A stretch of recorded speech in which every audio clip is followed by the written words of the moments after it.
Now we are talking about function aspects. तो there are three aspects of a C function. Okay? जब भी हम function बनाते हैं प्रोग्राम के अंदर तो तीन चीज़ें हमें यूज़ करनी पड़ती है. सबसे पहला होता है function declaration, second is function definition and the third one is function call. Okay, तो सबसे पहले देखते हैं फंक्शन डिक्लेरेशन क्या होता है. A function must be declared globally in a C program to tell the compiler about the function name, function parameters and return type. Okay? तो सबसे पहले आपके माइंड के अंदर क्वेश्चन अराइज होगा कि ये डिक्लेयर्ड ग्लोबली क्या होता है. तो इसका मतलब जब हम मेन फंक्शन के बाहर कोई भी फंक्शन डिक्लेयर करते हैं that is called our global function. Okay, वापस ध्यान से सुनना. हमें पता है कि हमारा जो भी कंपाइलर कहाँ से चेक करता है, हमेशा मेन फंक्शन के अंदर से चेक करता है. बट अगर हम कोई भी मेन फंक्शन के बाहर फंक्शन या कोई भी वेरिएबल डिक्लेयर करते हैं वो कहलाता है हमारा ग्लोबल वेरिएबल या global function. Okay, in a C program to tell the compiler about the function name, function declaration and function parameters. Oh, that is a pop-up which is not useful for us. Okay, yes. Then second thing is what is a function name, a function, a parameter and a return type. So in user defined functions we can write anything, any name. Okay, it is on us. तो suppose अगर मेरे को एक programme बनाना है जिसके अंदर मैं check करना चाहता हूँ कि नंबर इवन है या ऑड है. ओके, तो आप सीधा सा आपको कुछ नहीं करना, आपको लिख देना है void. अगर आप कुछ भी लिखिए इवन ऑड चेक और ये बस, ये आपका क्या हो गया, ये आपका एक फंक्शन डिक्लेयर हो चुका है जिसका नाम क्या है, इवन ऑड चेक. ओके, जरूरी नहीं इतना बड़ा रखें, आप चाहें तो इतना सा भी लिख सकते हैं इवन ऑड. बस ये आपका क्या बन गया, फंक्शन डिक्लेयर हो गया यहाँ पे. Okay, second one is function definition. We have to talk about this first. Okay, what is function definition? It contains the actual statements which are to be executed.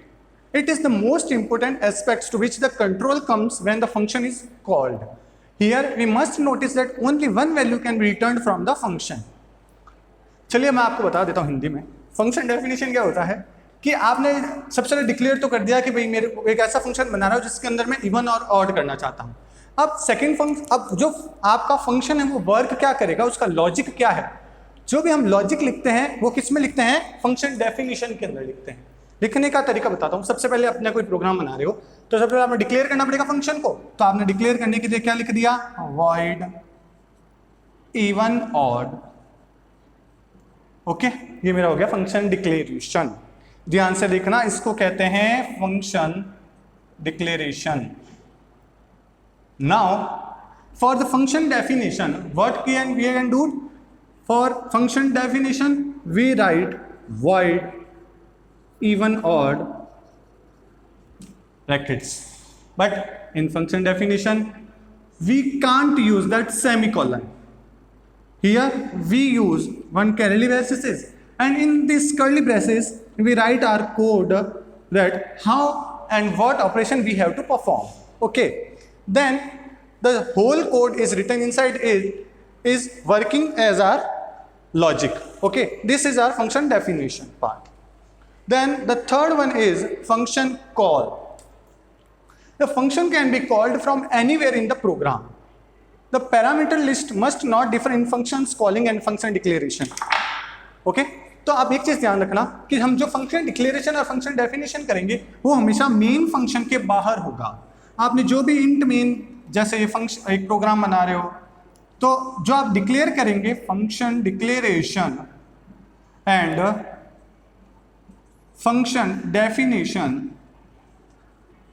Are globally, they are written outside the main function. And the function call, we call a function inside our main function. Okay, so how to call a function? For calling a function we have to write only function name without data types. ये चीज ध्यान रखना, आपको main function के अंदर जब भी call करना चाहते हैं तो आपको फंक्शन का नेम लिखना है बट विदाउट डेटा टाइप। जैसे आप देख सकते हैं हमने जो अभी प्रोग्राम बनाया, एक फंक्शन बनाया था, उसमें हमने क्या लिखा था, हमने लिखा था void even odd, okay. But जब हम फंक्शन को कॉल करेंगे तो मैंने क्या बताया, सबसे पहले कहां पे करेंगे, मेन फंक्शन के अंदर करेंगे। मेन फंक्शन के अंदर आपको यहां पे सिर्फ क्या लिखना पड़ेगा, even odd and semicolon, okay.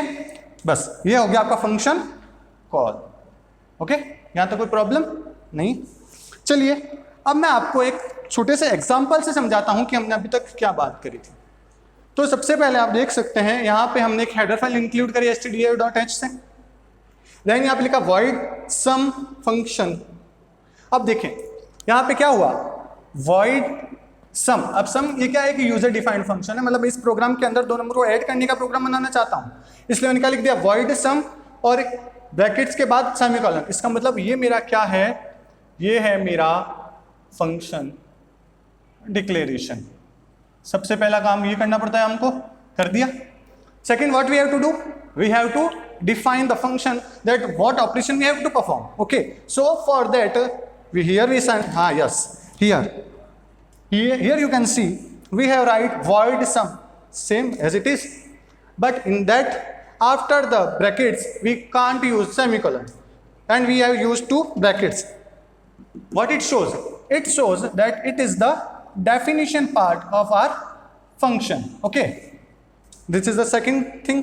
So in that we have to write the whole code of our to add two numbers, okay। So int a and b, okay, then printf enter two numbers, it is written in our console screen, scanf %d %a %b, okay।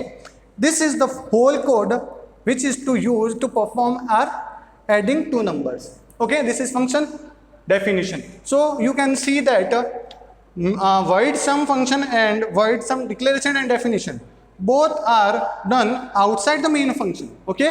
In main function we have to write printf going to calculate the that's all, okay। Here you can see sum again, and that time that sum function doesn't hold any data type, here no data type। What it means, it means here we are calling our function, so it is the function calling part, okay। This is the third part। This is the example of a function। अगर आपको इससे related कोई भी तरह की problem हो तो आप पूछ सकते हैं, आप एक बार इसको ट्राई करना, ये दिखने में थोड़ा टफ हो सकता है बट बहुत ईजी है, okay. Thank you, have a nice day.